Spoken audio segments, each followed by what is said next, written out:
CVS and United Healthcare are two interesting healthcare stocks for investors to consider. But which one is the better buy? That's the question I'll answer in this video. I'll compare these two companies on revenue growth over the previous decade, on their returns on investor capital over the previous decade. I'll also share with you my proprietary discounted cash flow valuations of each of these two companies. And I'll look at the forward price to earnings ratios to get another perspective on valuation before I answer the question which one I think makes a better investment today for long-term investors. I want to thank The Motley Fool for sponsoring this video. Visit fool.com/Parkev for the 10 best stocks to buy now. All right, so let's start with revenue growth. And for the last decade, these two have been neck and neck in terms of increasing revenue. UnitedHealth has grown revenue from around $43 billion all the way up to $377 billion, and CVS has done similarly.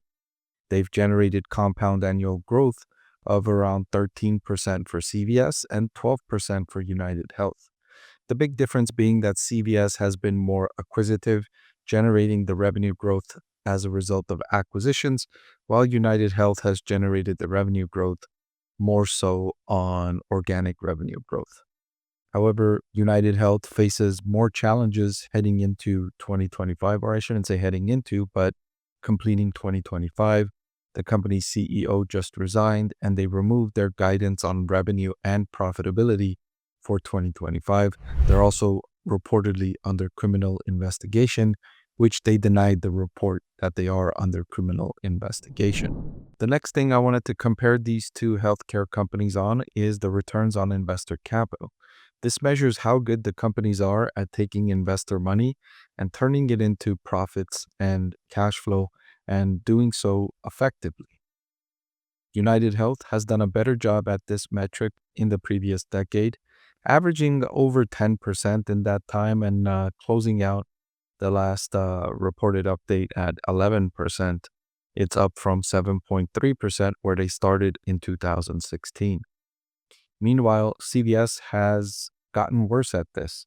I mentioned that they've made several acquisitions, and it looks like those acquisitions haven't panned out as well as the company would have hoped, given that their return on investor capital has decreased from 8.6% in 2016 all the way down to 3.1% in the most recently reported update. So one of the more important things I like to look at is the return on investor capital compared to the weighted average cost of capital. And here I have my proprietary discounted cash flow valuation model for CVS, and included in this discounted cash flow valuation model is my calculation of the company's weighted average cost of capital. For CVS, the weighted average cost of capital is 9.1%. So its weighted average cost of capital is actually 3 times higher than the return on investor capital. It has a reverse 3-to-1 ratio, which is not good. That's not good at all. I like to see the opposite. I like to see the ROIC become multiples of the weighted average cost of capital, which I don't see for CVS. Overall, my calculation for the company's intrinsic value, I have calculated the business is worth $84.40 today. The current market price is $62.53. So you can get CVS stock today at a price below what I think is a fair value for this stock. In fact, today the price was up over 3.4%.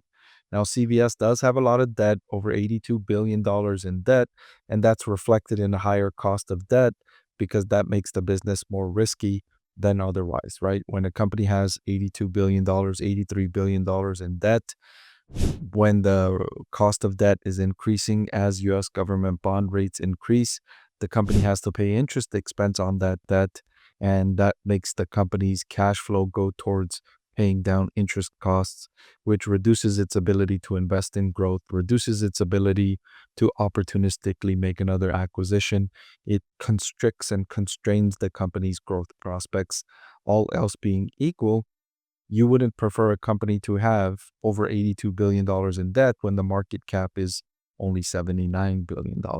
So a very large percentage of debt to market capitalization for CVS Health. So now let me share with you my proprietary calculation for UnitedHealth. Now, the intrinsic value I calculated for United Health Group is $533 a share. The current market price is $291 per share. The stock rallied today, jumping over 6.4%, following huge declines earlier in the week when the company first announced the resignation of the CEO and removal of its guidance for 2025, both on the top and bottom line. Then on the following day, or on the same day, but towards the evening, there was an announcement that the company, reported by the Wall Street Journal, that the company was under criminal investigation, which United Health then denied. Overall, that led for the stock price declining significantly throughout the week. And on Friday, there was a bit of a relief rally, and the stock price jumped by 6.4%. The weighted average cost of capital I've calculated for United Health is 10.76%, higher than CVS. The main reason for that is I've adjusted this company's beta higher to 1.2 because of those risks I mentioned with the CEO resignation, the removal of the guidance, the report of a criminal investigation. All of that makes this business more risky, so I adjusted the beta higher. Beta, remember, is a proxy for risk. So when I'm adjusting the beta higher, what I'm saying is that the risk looks higher going forward than it was in the past. And that's what I expect with United Health. The company still overall is intrinsic value is above what the current market price is, and the weighted average cost of capital is still below the company's return on investor capital, which I shared with you earlier was 11%. So the return on investor capital at 11 is, over the weighted average cost of capital. That's not the case for CVS. And by the way, I'm getting this data from finchat.io. That's my preferred data source right now. And there's a link in the description. If you use my affiliate link, you'll get a discount and you'll get a free 2-week trial. So now that we looked at valuation measuring using my discounted cash flow model, let me look at valuation using the forward price to earnings ratio. And looking at this metric, they are again similarly valued. United Health is trading at a forward PE of 10.8. This is the lowest this stock has traded for going back a decade. Those troubles I highlighted this week has United Health selling at a significant decrease in valuation. In fact, it's less than half of what it was trading at just a few weeks ago. It was trading at a forward PE around 24 and it's now at 11. Similarly, for CVS, it's trading at a forward PE of 10.14.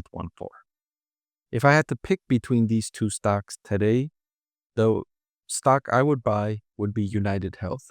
The ROIC, the better prospects going forward, I would go with United Health compared to CVS in this comparison. Hey everyone, so many of you have been asking about my investing strategy, and I'm excited to announce that I've written a book that's available for sale now that describes my 6-step investing framework for evaluating stocks. I've added the link in the description below.